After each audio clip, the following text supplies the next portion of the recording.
What's up, YouTube? How we doing today? This is the video. I actually recorded this early last week, but I've been under the weather the last week or so. That's why there's been no uploads. But I wanted to re-record it because my voice has sounded way different.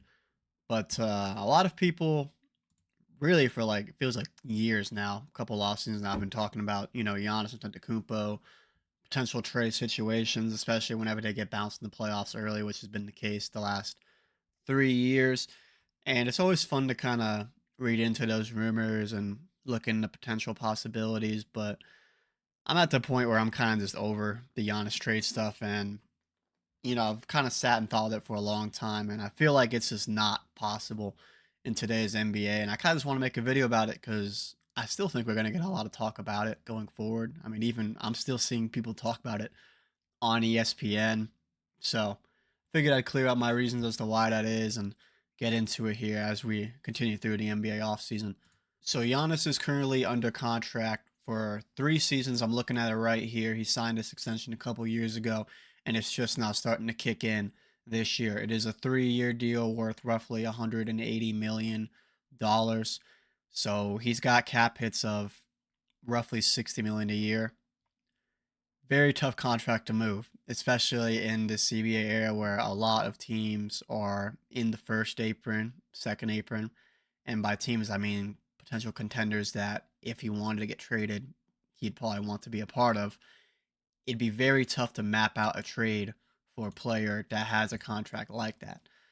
It kind of reminds me of the Luka trade that we saw last season. Came out of nowhere. um, Really, that's the last big star to get moved at his level. I don't know if we've ever seen a star at his level, especially factoring his age, get traded. Period in the NBA. Luka's viewed as probably a top three player in the league, and he's still young. He's 25 years old, but we heard a lot about Nico Harrison, GM of the Dallas Mavericks, not really putting Luka on the block and kind of just shopping him around quietly. It sounded like he actually reached out to a couple other teams. I imagine he tried calling the Spurs about Wembanyama. I'm sure the Spurs turned it down. But and the more and more I think about that, would he really have gotten that big of a trade block like market for Luka Doncic and would have been good? I don't think so. And I think a lot of people forget about in the NBA when you're trading first round picks, if you're trading them, for the next year's draft or even a couple years after that, if you're trading a player in his prime or when he's at his best, even if he's in his early 30s, those picks, those next 3 years for the team, they're not going to be good. They're going to be early 20s, probably mid 20s at best. And in the NBA, it's very hard to find guys at that level in that position. And I think that's a big reason why for that Luka trade, I promise we'll get back on track in a second. But that Luka trade only had one future first round pick in that trade to go along with Anthony Davis. They were kind of on similar contracts, or at least they're about to be, him and Luka Doncic, but they're both kind of viewed as top 10 players. And I think the Mavericks knew if they're going to trade away Luka Doncic, they need a really, really good player back for him because wherever they send him, that team is going to be very good for the next decade because they have a 25-year-old Luka Doncic on their team. And I think it's a very similar situation for Giannis, even though he's 30. Those future picks just wouldn't matter as much because that team is going to have Giannis. Unless you were to get a third team involved, that's a more plausible situation. But even then, it just gets a lot more complicated.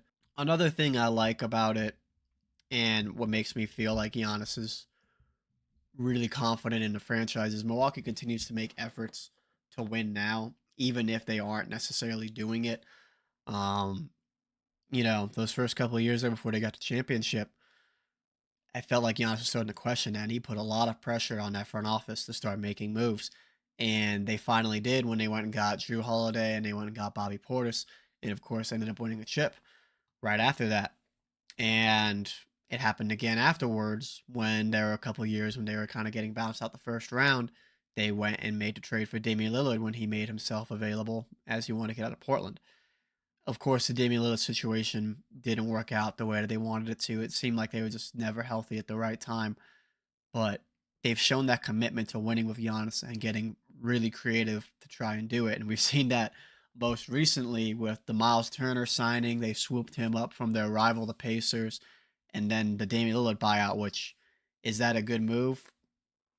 Probably not, but they got really creative to make that happen. They're going to pay him for the next 5 years, but they're not going to pay him as much, and they're not a first apron team now. And going back into kind of that future first round pick situation, there's few teams right now that can offer intriguing packages for Giannis Antetokounmpo. I can think of a couple like the Spurs, and that's only if you're Milwaukee and you just love Dylan Harper. You think he's going to be a next perennial All Star, potential superstar in this league. Then maybe you make a move for a guy like that. But that's the only reason you would make that move is if you view him as a guy that can be at least close to Giannis. And then the Rockets, of course, they still have all their assets even after trading for a 37-year-old Kevin Durant. Maybe you could move Alperen Sengun for Giannis, but that's a tough one too because Sengun's a centerpiece to your team in Houston. So does making that move for Giannis really help your team? Is the fit better? You can debate that, but even for the Bucks, Sengun's probably never going to be as good as Giannis, and you're not going to want their picks because they're going to have Giannis, Kevin Durant, and they're going to be good for the next 5, 6, 7 years. So you basically be tanking away those years. Now, when you think about Milwaukee, does technically have their picks, so ideally that would help you if you're getting 2 first round picks every year. If you were to trade away a guy like Giannis, but your future pick situation isn't very clear. And by that, I mean for these next 4 seasons, your pick can potentially get swapped with other teams as a result of various trades that you have made in recent years. Both their picks this coming year and the year after that, they're tied in between trades between a couple teams. I believe it's New Orleans and the Atlanta Hawks, but they basically get the least favorable pick of those 3 teams, which I'm expecting that to be Atlanta. Atlanta will probably be a playoff team, so you're not even going to have a lottery pick those 2 years. So that's not very enticing. And then the 2 years after those Atlanta New Orleans trades, you have the Dame trade, first round picks kicking in, and Portland can just swap with you. And I mean, I don't think Portland's going to be great by then anyway, but if Portland can even figure anything out by then, right? You have Denny Avdija and you have a couple of good guys in there. Maybe Scoot gets going all of a sudden, if Portland isn't a lottery team either, then those picks aren't very valuable either. So you're in a really tricky situation with that.